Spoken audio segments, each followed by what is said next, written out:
Sometimes people need animals just for their presence. It's the unspoken language that comforts us when words cannot.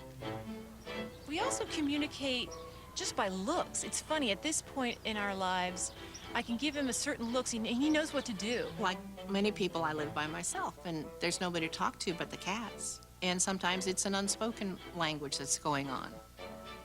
You don't think about animals having facial expressions, but they do. They're just so special. Sometimes you just run out of words. The emotional connection we feel with dogs can be so strong, their companionship alone is magic. Every Thursday at Woodmore Elementary School in Seattle, Washington, a special reading group welcomes some very important four-legged visitors. I am as quick as a cricket. I'm as slow as a snail. These kids, aged 7 to 12, find reading very difficult, especially reading out loud, to people, that is. Amos, look. I'm as... But when it's a dog that's listening, it gets easier. Most dogs are just really easy to read to because they listen. I'm as brave as a tiger. I love Ace as much as I love my mom. I'm as tough as a rhino. I am as Gentle as a lamb. Dogs kind of like care about you. It's kind of like it's your own dog. I am wild as a chimp. Amos, are you wild as a chimp? One of the founders of Reading with Rover is Becky Bishop. The last statistic that I had read was that 40% of fourth graders read below grade average. So I think it's so important to teach these children when they're young and encourage them to discover the joy of reading. When you have a dog on your side, it makes it more fun. I didn't even know how to read that much in kindergarten, but then I came to a learning center and then I know how to read a lot faster and stuff.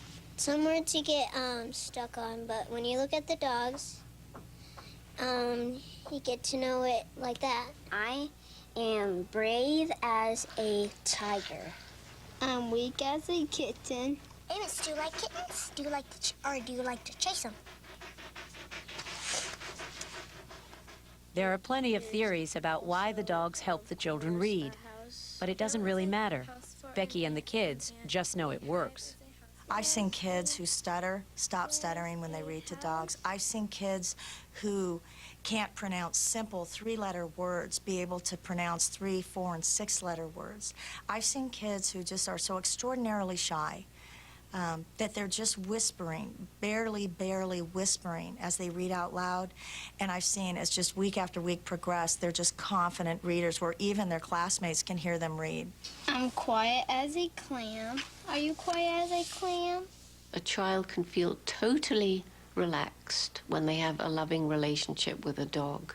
I am as tough as a rhino. Busy as a bee. The dog isn't going to criticize them if they make a mistake. The dog won't mind. And, you know, the dog is understanding the whole effort of the child to communicate something. More relaxing. They don't really care if you mess up or not. So that's what makes it fun. And the dogs do more than just improve reading. Reading with Rover kids are more self-confident, join in more often, and get excited about learning. They are patient. They don't talk like teachers do. Like when you read to them, they're like, oh, you know that word. Dogs are like more careful. They don't like yell at you, and they don't get angry, and yeah. No offense.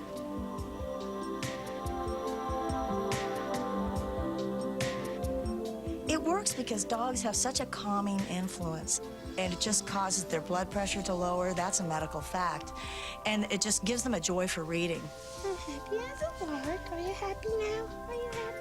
I guess a dog's job is to make a person happy and to make them feel comfortable, make sure they're safe, and you gotta reward your dog. Oh, girl, Burgers.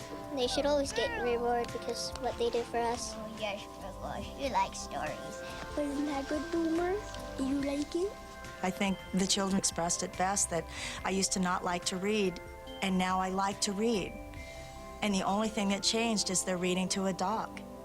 And I think that says it all. Just kiss. Good boy. Good girl, Pickles. The kids have no doubt they're communicating with the dogs. I bet they can understand us. Maybe a little bit because they speak a different kind of language. But they they understand us because they wouldn't wag their tails if they didn't understand us. Yeah, yeah.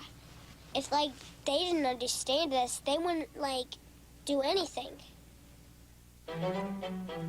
Programs like Reading with Rover are further proof that animals communicate with us all the time, even when we're not talking.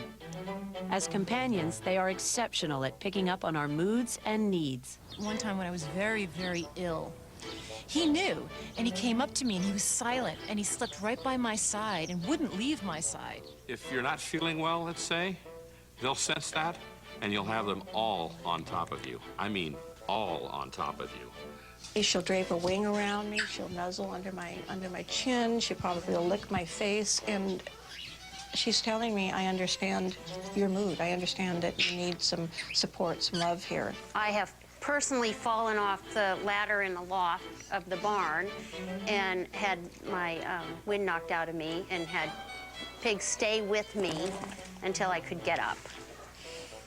A pig that would never have stayed with me. She left everybody else and came and sat with me. I think she knew that I wasn't feeling well and that it was her turn to take care of me. I thought it was sweet. They tend to snuggle up to me if they think I'm sad. So yes. Oh, I'm not sad at the moment. No, I'm not. They detect your moods, and so if they feel something's wrong, whether it's in your body or something in the environment around you, they're going to try and let you know. And no one knows this better than Jill Lacey from England. Her dog Trudy saved her life. Well, Trudy was a very, very special dog to me. I mean, she was great fun to have, and she meant a great deal